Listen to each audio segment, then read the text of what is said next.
श्रावण मासर प्रथम सोमवार रे सिद्धेश्वर पाखरे भक्त मानकर गहली लगी रही। प्रथम सोमवार को अपेक्षा करी रही था भक्त माने जे शिवंक मुंडरे से माने पानी ढालिबे, जहा अतीत भरा कहानी को मने पकाए। सत्य जुगर से ही भगवान को कली जुगरे आमे पूजा करी आसु। आज्ञा आसंतु ये श्रावण मासर प्रथम सोमवार से सुंदर व्यवस्था को नहीं आज विजुअल आपण मन जय शिव।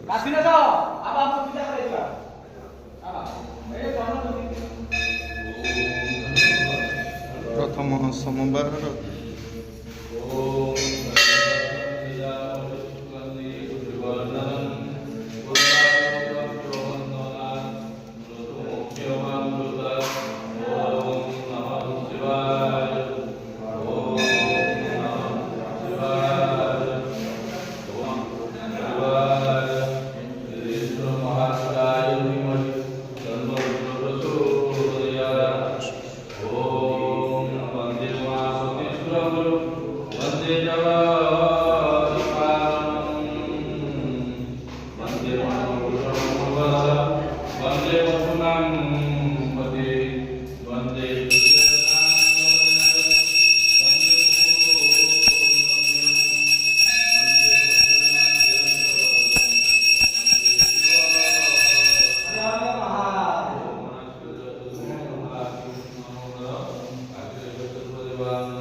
श्रावण मासर प्रथम सोमवार भाई आज आम हिंदू संस्कृति मध्य श्रावण मासर प्रथम सोमवार रे आमे शिवलिंग रे पानी ढालिबा को आसी था। आज्ञा ये जो व्यवस्था टी केबे ठुरु चली आसुची बा ए प्रथा टी प्रचलित से विषय टी जानिया चाहूँ। रवींद्र प्रधान प्रभुंग दास श्रावण मास आरंभ है शयन एकादशी गला बुझल जेहेतु शयन एकादशी आरंभ है से दिन ठार जगन्नाथ से शयन को गले बुझे सी जेहेतु शयन को गले आज ठारू कार्तिक मास पर्यंत से दायित्व शिव को दे गले।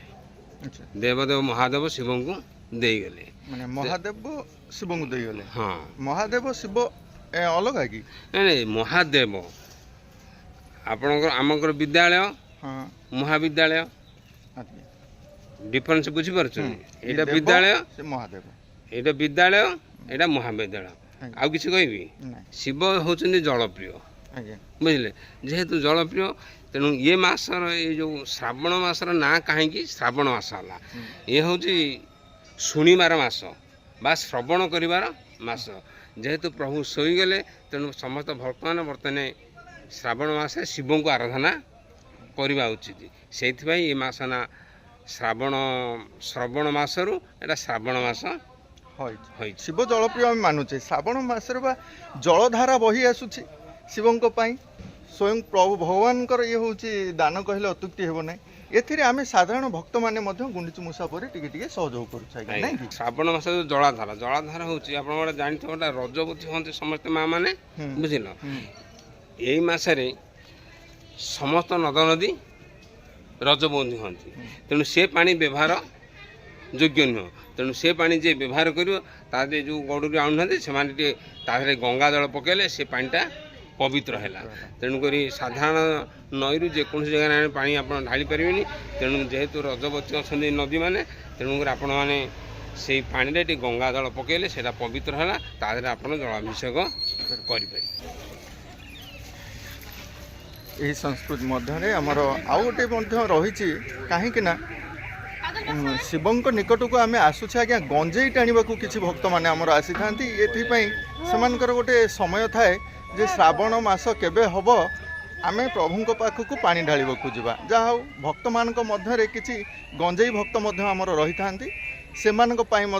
आज भिजुआल पदे नाई माँ शिव पाखे शिव पाखे आसिले पाऊ भोग खाती कि नाई गंजेई टाणती बोली किसी आमको जना पड़े। से बंधु मान को कही रखू आज्ञा श्रावण मास आम ये धराधाम शिवंकर जो पूजा रहुची जो किंवदंती रही ताकू आम पालन करवा उचित किंतु गंजेई टाणिक पालन करवा उचित नुहे आज्ञा। जो बंधु मैंने कहते जे गंजेई टाणिले आमर भक्ति भाव जागृत हेब से कथा को आम ग्रहण करूनु।